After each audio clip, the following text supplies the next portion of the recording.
আসসালামু আলাইকুম। আশা করি সকলে ভালো আছেন। দুই ধরনের মানুষ আপনাকে কন্টেন্ট ক্রিয়েটর হতে দিবে না। কিছু মানুষ আপনাকে কন্টেন্ট ক্রিয়েটর হতে দিবে না। কেন দিবে না, কী জন্য দিবে না, আজকের ভিডিওতে আপনাদেরকে ক্লিয়ার করব। আজকের ভিডিওটা অন্তত গুরুত্বপূর্ণ হতে যাচ্ছে। ভিডিওটা স্কিপ না করে শেষ পর্যন্ত দেখুন। ভিডিওটা যদি টানা হেঁচড়া করেন তাহলে কিছুই বুঝতে পারবেন না, কিছুই শিখতে পারবেন না। দুই প্রকৃতির মানুষ আপনাকে কখনো কন্টেন্ট ক্রিয়েটর হতে দিবে না।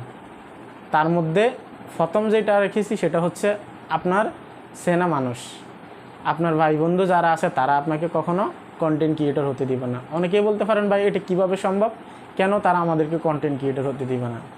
ধরে নিন ভাই আপনি একটা ফেসবুক পেজ ক্রিয়েট করছেন, আপনি জনে জনে সবার কাছে যাচ্ছেন, বলতেছেন যে আপনার বন্ধুদেরকে বলতেছেন যে বন্ধু আমার একটা পেজ খুলছি, এটাকে ফলো দিয়ে দে। আপনি ফলো দিয়ে দিবেন নিজ হাতে, তারা একটু পর আপনাকে আনফলো করে দিবে। এরকম ঘটনা যদি আপনাদের সাথে হয়ে থাকে অবশ্যই কমেন্ট করে জানাবেন।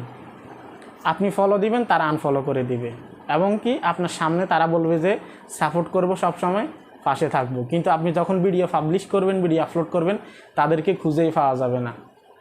এরা হচ্ছে সেনা লোকজন, তারা কখনো চাইবেন আপনি উপরে চলে যান। প্রথমত আপনাকে কখনোই সাপোর্ট দিবে না, কেননা ইউটিউব ফেসবুক বিষয়ে কেউ সাপোর্ট দিতে চায় না। অনলাইনের উপরে কেউ বিশ্বাসযোগ্য না। বর্তমানে কিছু মানুষ আছে, কেউ বিশ্বাস করবে না আপনাকে। আপনি যদি একটা ফেসবুক পেজ ক্রিয়েট করেন, এটা শুনলেও মানুষে হাসবে। বিশেষ করে গ্রাম অঞ্চলের যে মানুষগুলো আছেন তাদের ক্ষেত্রে বলতেছি, আপনারা ভেঙে পড়বেন না। আপনার ভাই ব্রাদার যদি আপনাকে সাপোর্ট না দেয়, আপনার বন্ধুরা যদি আপনাকে সাপোর্ট না দেয়, এতে কিচ্ছু যায় আসে না ভাই। আপনি নিজের জায়গাটা নিজেকে তৈরি করে নেবেন।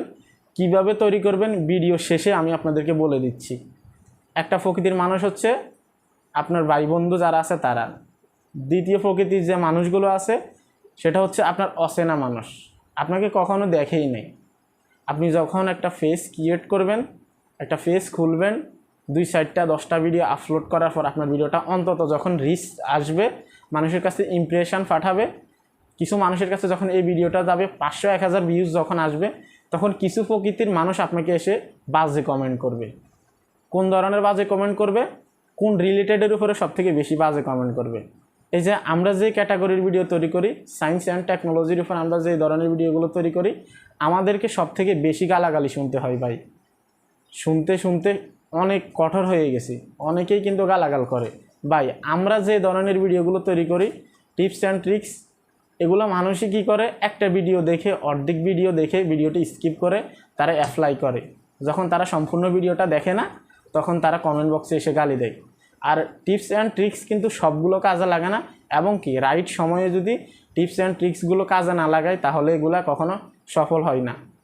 সো আমরা যে ক্যাটাগরির ভিডিও তৈরি করি, আমরা সব থেকে বেশি গালি খাই। কেননা যদি একটা টিপস কাজ না করে, একটা ট্রিক্স যদি কাজে না আসে, তাহলে তারা কমেন্ট বক্সে এসে গালি দেয়। আমাদের ক্যাটাগরিতে আমরা যারা আছি টেক রিলেটেডে, আমি আপনাদেরকে বলবো না যে টেক রিলেটেডে আসবেন না, আসবেন অবশ্যই। যদি আপনার এক্সপিরিয়েন্স থাকে, আপনার অভিজ্ঞতা যদি থাকে, আপনি অবশ্যই আসবেন। কিন্তু এটা থেকে কখনো ফিস পাওয়া হওয়া যাবে না। সেটা হচ্ছে 1500 ভিউজ যখন আসবে, তখন কিছু প্রকৃতির মানুষ এসে আপনাকে কমেন্ট করবে যে বেটা তুই ভিডিও তৈরি করস, ভিডিও কীভাবে ভাইরাল হয় এই টিপস অ্যান্ড ট্রিক্সের উপরে তুই ভিডিও তৈরি করস, অথচ তোর ভিডিও ভাইরাল হচ্ছে না। এই ধরনের কমেন্টগুলো আমরাও পাই ভাই। এটা কোনো বিষয় না ভাই। এটাকে যদি আপনি হজম করতে পারেন, ইনশাল্লাহ আপনি একজন কন্টেন্ট ক্রিয়েটর। এই প্রকৃতির মানুষগুলো যখন আপনাকে কমেন্ট করবে, আপনি তখন ক্লান্ত হয়ে যাবেন, কাজ ছেড়ে দিবেন, ভিডিও আপলোড করা ছেড়ে দিবেন, এবং কি ভেঙে পড়বেন। তখন আপনি ভিডিও তৈরি করা শুরু করে দিবেন, এবং কি এটা থেকে বেরিয়ে আসবেন।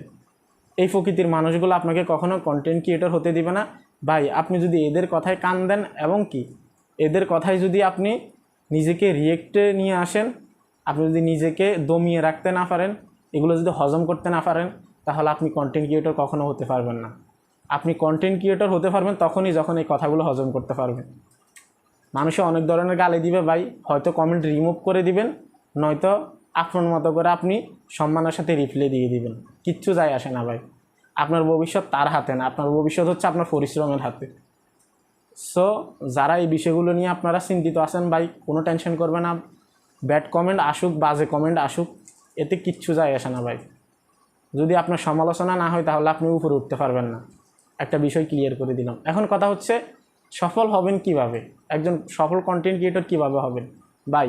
সফল কন্টেন্ট ক্রিয়েটর হতে গেলে আপনাকে এই এই বিষয়গুলো আপনাকে হজম করতে হবে, এবং কি আরেকটা বিষয় আছে, সেটা হচ্ছে আপনাকে পরিশ্রম করতে হবে।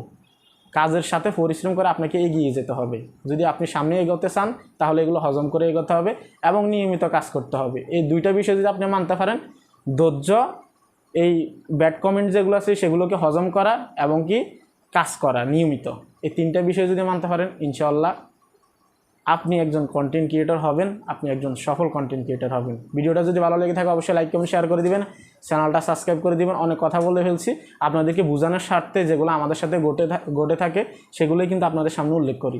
সো ভিডিওটা যদি ভালো লেগে থাকে অবশ্যই লাইক কমেন্ট শেয়ার করে দিবেন, চ্যানেলটা সাবস্ক্রাইব করে দিবেন, এবং কি আমার যে নতুন চ্যানেলটা আছে সেটা তো অবশ্যই সাবস্ক্রাইব করে দিবেন। যারা নতুন ইউটিউবার আছেন, ইউটিউব সম্পর্কিত ভিডিও চাচ্ছেন, আমি ডেসক্রিপশন বক্সে আমার নতুন চ্যানেলটার লিঙ্ক দিয়ে রাখবো এবং কি এখানে দিয়ে দিচ্ছি, এটা হচ্ছে আমার চ্যানেল।